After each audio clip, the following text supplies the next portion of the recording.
Voilà, alors j'en viens aux photos de théâtre. Donc sur les photos de théâtre, donc ça c'est toujours Charlotte de Turckheim, Michel Faux et Gaspard Huel. Gaspard Huel, je ne sais pas si vous voyez cet acteur, c'est un acteur qui a fait Yves Saint-Laurent, pas celui avec Pierre Ninet, mais l'autre.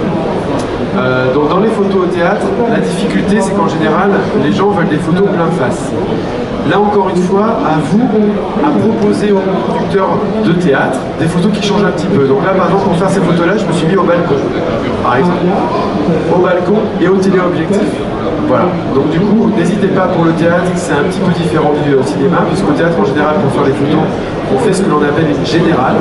Et pendant la générale, vous êtes habilité à faire des photos. Donc là, vous pouvez faire éventuellement du bruit parce qu'il n'y a pas de public. Seulement moi, la générale, j'avais pas pu être là, donc du coup, j'ai fait des photos pendant que le public était là. Donc du coup, je me suis mis au balcon. Grâce, comme je vous l'ai dit tout à l'heure, à un appareil qui est totalement silencieux, j'ai pu faire des photos pendant la représentation avec du public. Et le producteur a plutôt aimé le fait que je me désaxe un petit peu par rapport à la scène en fait. Donc comme je vous le disais, la photo de théâtre en général c'est toujours fait de la même manière, un trépied, un boîtier face à la scène. Bon, moi je trouve ça un peu pauvre, donc du coup n'hésitez pas, vous comme au cinéma, à proposer des axes de travail un petit peu différents. Voilà ce que je pouvais vous dire sur le théâtre.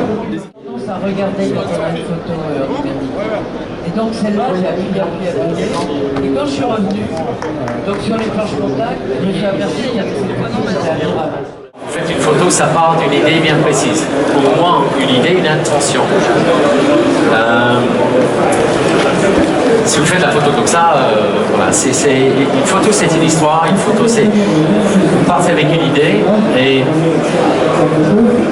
C'est pas de la déontologie, mais si on veut être un tout petit peu plus proche d'une démarche photographique, j'ai bien l'idée de dire c'est pas un bouton effet en post-production qui va transformer l'image, c'est on va aller jusqu'au bout de l'idée à la prise de vue et non, on va au plus proche de l'idée en prise de vue et au bout de l'idée en post-production. Donc il y a une règle, paraît-il, dans le monde où on a deux chiffres, 20 et 80. Ça s'applique à plein de choses, paraît-il, dans le monde, sur plein de domaines. Et je dis, si on peut se rapprocher à 80 à la prise de vue et 20 en post-production, c'est super. Sachant qu'au niveau du temps, c'est 20% à la prise de vue et 80% en post-production.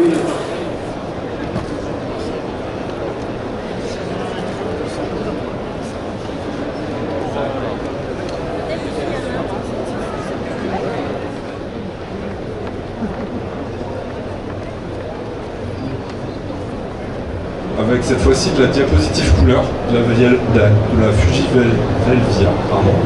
Avec, on voit que j'ai utilisé les mouvements à la fois pour introduire le flou, qu'on voit sur les côtés, et aussi de la bascule pour récupérer les perpendiculaires et avoir tout bien droit. Donc là, on a fait le tour des formats basés sur des films, du film, on va dire, positif ou négatif, mais il reste encore un type de film qu'on peut trouver et qu'on trouve encore aujourd'hui, c'est les films instantanés. Je pense que tout le monde a entendu parler de Polaroid, qui malheureusement, les films Polaroid ne sont plus fabriqués depuis 2009. Ils sont de plus en plus difficiles à trouver et surtout à trouver en bonnes conditions de stockage. Et du coup... J'aime bien cette idée, je trouvais vraiment ça. Voilà.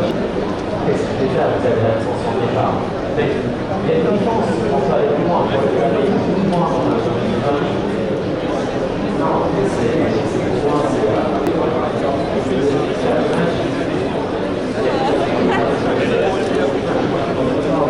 C'est-à-dire que vous pouvez littéralement avoir acheté votre appareil aujourd'hui sur le salon et commencer la formation ce soir si vous voulez, ça marche.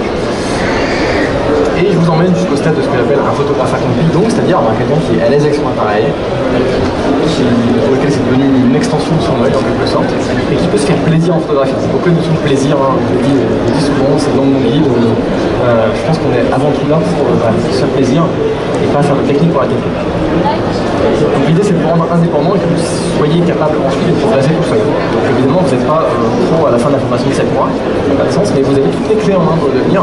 Normalement vous avez déjà beaucoup amélioré vos photos. Et ensuite, vous n'avez plus qu'à pratiquer encore pour devenir meilleur. La deuxième formation, c'est sublimer vos photos. Alors, tous les voisins qui allaient autour,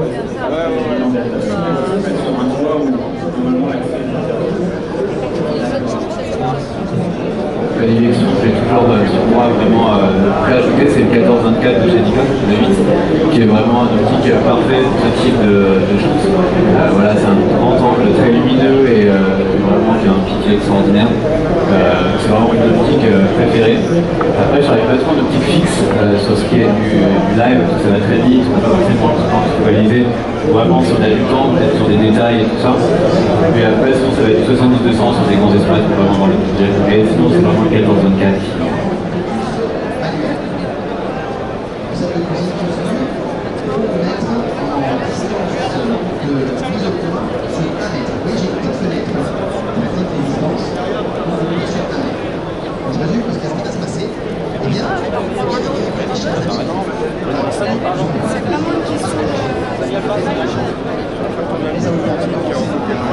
Pour demander une affiliation.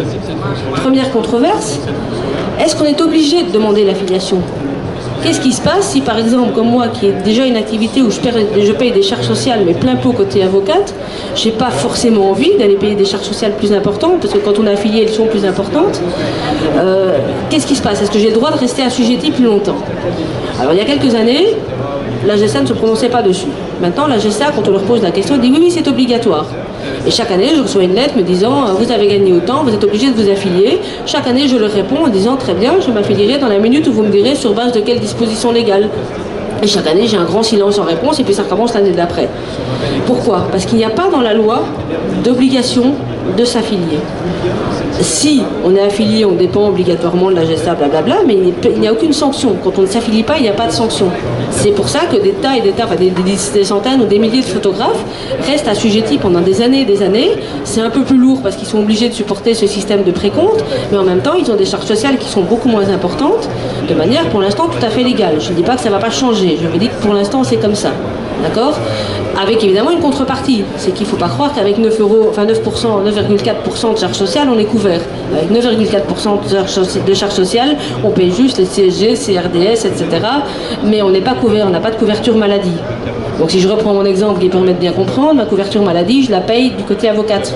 Je serai malade, quand je serai malade, je serai soigné qu'une seule fois. Hein. D'accord? Et je la paye suffisamment cher. Alors, à terme, c'est peut-être pas un bon calcul, parce qu'en effet, pour mon activité d'auteur, je ne cotise pas à la retraite non plus pour l'instant. Mais j'y cotise déjà tellement fort du côté avocate qu'en même temps, je serai vieille qu'une fois aussi, vous me direz. Ok? Mais c'est pas forcément un bon calcul, mais en même temps, en termes de trésorerie pour un auteur qui débute et qui est peut-être dans sa 2e ou 3e année, c'est aussi un calcul important. S'il a déjà une activité par ailleurs, on peut comprendre qu'il a envie de rester assujetti plus longtemps. Et donc, pour l'instant, ça fait partie des controverses. Est-ce que oui ou non, on est obligé de s'affilier? Pour l'instant, la loi ne dit pas qu'on est obligé de s'affilier. Et d'ailleurs, quand la GSA le demande, elle dit « Vous êtes obligé, donc vous allez acheter d'affiliation, vous allez nous l'envoyer. » Je suis désolée, quand on est obligé, on est affilié d'office.